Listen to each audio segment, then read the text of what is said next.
قائد اعظم محمد علی جناح کا شمار دنیا کے ممتاز ترین لیڈروں میں ہوتا ہے۔ اگر بر صغیر کے مسلمانوں کو قائد اعظم جیسی اہنی شخصیت کا ساتھ میسر نہ ہوتا تو مسلمانوں کے لیے الگ ریاست کا حصول کبھی بھی ممکن نہیں تھا، اور بر صغیر کے مسلمان آج بھی انگریزوں کے بعد ہندوؤں کے غلام ہوتے۔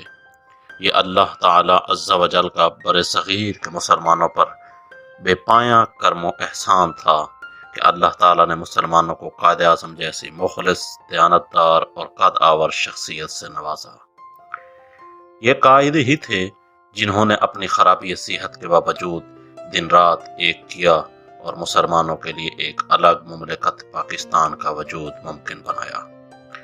آج کے نوجوانوں کو قائد کی شخصیت کے بارے میں بہت کم معلومات حاصل ہیں۔ ان نوجوانوں تک قائد کی صرف وہی باتیں پہنچی ہیں جو کہ انہوں نے درسی کتب سے حاصل کی ہیں، جو کہ بہت کم ہیں۔ تو ہم نے ویڈیوز کی اس سیریز میں اپنے محبوب قائد کے بارے میں کافی دلچسپ، حیران کن اور سبق آموز واقعات آپ تک پہنچانے کی کوشش کی ہے، تاکہ آج کی نوجوان نسل قائد کی حقیقی زندگی کے خوبصورت اور روشن پہلوؤں سے روشناس ہو سکے۔ امید ہے کہ آپ لوگوں کو ہماری کاوش ضرور پسند آئے گی۔ اس سیریز کی تمام ویڈیوز کو دیکھنا مت بھولیں۔ یوں تو قائد کی ساری زندگی ہی ہمارے لیے مشعل راہ ہے، لیکن ان کے کچھ واقعات سنہری حروف میں لکھے جانے کے قابل ہیں۔ ایسا ہی ایک واقعہ ہم آپ کو آج سنانے جا رہے ہیں۔ قیام پاکستان کے زمانے کے بارے میں طالب علم لیڈر ڈاکٹر ضیاء الاسلام نے میرا قائد کے عنوان سے ایک مضمون لکھا ہے۔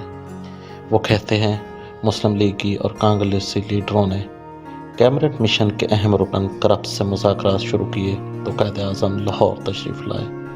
لاہور کے مسلمانوں نے اپنے محبوب لیڈر کا مثالی اور یادگار استقبال کیا۔ صبح فرنٹیئر میل کی آمد سے پہلے لاہور ریلوے اسٹیشن پر اتنے مسلمان اکٹھے ہو گئے کہ پلیٹ فارموں پر تل دھرنے کو جگہ نہ تھی۔ فلک شگاف نعروں میں قائد اعظم کو خوش آمدید کہا گیا، پھر وہ ریلوے اسٹیشن سے ممڈوٹ ویلا پہنچے۔ آگے چل کر ڈاکٹر ضیاء الاسلام لکھتے ہیں، اسلامیہ کالج کی وسیع و عریض گراؤنڈ میں قائد اعظم کی تقریر سننے کے لیے تقریباً 1.5 لاکھ مسلمان جمع تھے۔ کرپس اور اس کے ساتھی کالج گراؤنڈ سے ملحقہ وطن ہائی سکول کی چھت کے اوپر بیٹھے مسلمانان لاہور کے جوش و خروش کو دیکھ رہے تھے۔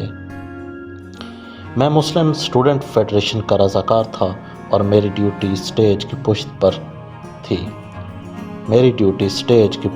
تھی۔ قائد اعظم نے تقریر شروع کی تو قریبی مبارک مسجد سے اذان کی آواز سنائی دی۔ حاضرین جلسہ حیران تھے کہ اس وقت کسی نماز کا وقت نہ تھا، آخر اس بے وقت کی اذان کا مطلب کیا؟ تھوڑی دیر کے بعد جلسہ گاہ کے ایک کونے سے خاکسار تحریک کے بانی علامہ عنایت اللہ مشرقی نمودار ہوئے اور آہستہ آہستہ اسٹیج کی طرف بڑھنے لگے۔ ان کی آمد سے جلسے میں شور مچ گیا، جو بعد میں طوفان کی صورت اختیار کر گیا۔ علامہ مشرقی اسی طوفان کے بہاؤ پر بہتے ہوئے اسٹیج پر قائد اعظم کے قریب پہنچ گئے۔ ان کے اس فعل نے عوام کو اتنا مشتعل کر دیا کہ لوگ اپنے جذبات کو قابو نہ رکھ سکے اور انہوں نے اسٹیج سے علامہ مشرقی کو دھکے دینا شروع کر دیے۔ اسلامیہ کالج کے پرنسپل عمر حیات ملک قائد اعظم کے قریب بیٹھے تھے۔ قائد نے انتہائی بردباری اور صبر و تحمل کا ثبوت دیا اور عمر حیات ملک سے مخاطب ہو کر بولے، مسٹر ملک، علامہ مشرقی کو بحفاظت گھر پہنچنا چاہیے، یہ آپ کی ذمہ داری ہے۔ اگر قائد اعظم اس لمحے جذباتی ہو جاتے تو علامہ مشرقی کا اس مشتعل ہجوم سے زندہ بچ جانا ایک معجزہ ہوتا۔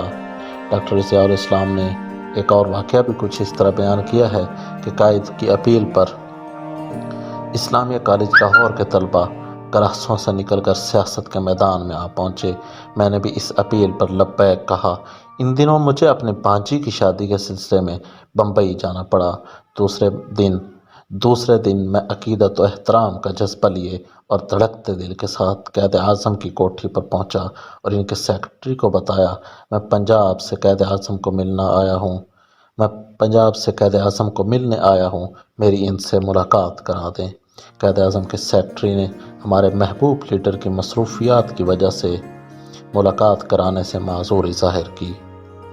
میں نے KH خورشید صاحب کا مشورہ قبول کر لیا، مگر میرے ایک جذباتی دوست نے فیصلہ کن انداز میں خورشید صاحب سے کہا، ہم قائد اعظم سے ملاقات کریں گے تو آج ہی اور ابھی۔ میرا دوست اتنا جذباتی ہو گیا کہ وہ اونچی آواز میں بولنے لگا۔ ابھی خورشید صاحب اور میرے دوستوں میں تلخ باتوں کا تبادلہ ہو رہا تھا کہ میں نے قائد اعظم کو ایک دروازے سے باہر نکلتے دیکھا۔ چند لمحوں بعد قائد اعظم ہماری طرف آئے اور بڑے غصے سے بولے، یہ کیا ہو رہا ہے؟ خورشید صاحب نے ہمارے بارے میں بتایا تو قائد اعظم نے مجھ سے پوچھا، کیا تم طالب علم ہو؟ میں نے بتایا کہ اسلامیہ کالج لاہور میں پڑھتا ہوں۔ یہ سن کر قائد اعظم بڑی سختی سے بولے، تمہیں تو اس وقت پنجاب میں ہونا چاہیے تھا، کیونکہ وہاں پاکستان کی جنگ لڑی جا رہی ہے۔ تم اپنا مورچہ چھوڑ کر مجھے ملنے یہاں پہنچے ہو۔ جاؤ پنجاب واپس چلے جاؤ اور جا کر مسلم لیگ کا پیغام کر پہنچاؤ۔ میرے اور تمہارے لیے وقت کا ایک ایک لمحہ بڑا قیمتی ہے۔ جب ہم پاکستان کی جنگ جیت لیں گے تو میں تمہیں خود ملاقات کی دعوت دوں گا۔ ڈاکٹر ضیاء الاسلام لکھتے ہیں، عزیزوں نے مجھے روکنے کی بہت کوشش کی، مگر میں نے شادی میں شرکت کا خیال دل سے نکالا اور فوراً ہی واپس لاہور چلا آیا، جہاں قائد کے حکم کے مطابق مسلم لیگ کا پیغام گھر گھر پہنچانے کے لیے نوجوانوں کی ٹولیاں پنجاب کے دیہات اور قصبات کی طرف نکل رہی تھیں۔ حصول پاکستان کی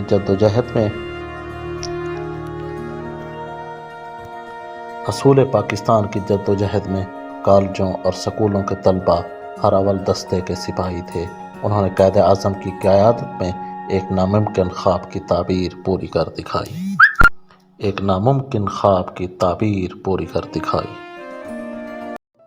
یہ واقعات خبریں گروپ کے CEO ضیاء شاہد کی لکھی گئی کتاب قائد اعظم کی زندگی کے دلچسپ اور سبق آموز واقعات سے لیے گئے ہیں۔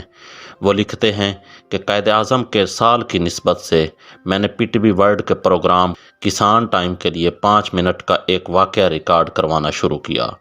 اس کا طریقہ کار کچھ یوں تھا، مختلف رسائل، کتابیں اور اخباروں میں چھپے ہوئے مضمونوں کو کھنگالتا اور کچھ قسطیں کمپوز کروا لیتا۔ سال بھر یہ سلسلہ جاری رہا اور آخر میں جب میں نے سارے مسودے دیکھے تو احساس ہوا کہ خاصے دلچسپ واقعات جمع ہو گئے ہیں۔ تو میں نے سوچا کہ مناسب ہوگا کہ اگر میں اس کو کاٹ چھانٹ کر کتابی شکل میں پرو دوں، اور یوں یہ کتاب چھپی اور یہ آپ لوگوں کے سامنے آئی، جس میں سے یہ واقعات لے کر ہم لوگ آپ تک ان ویڈیوز کی صورت میں پہنچا رہے ہیں۔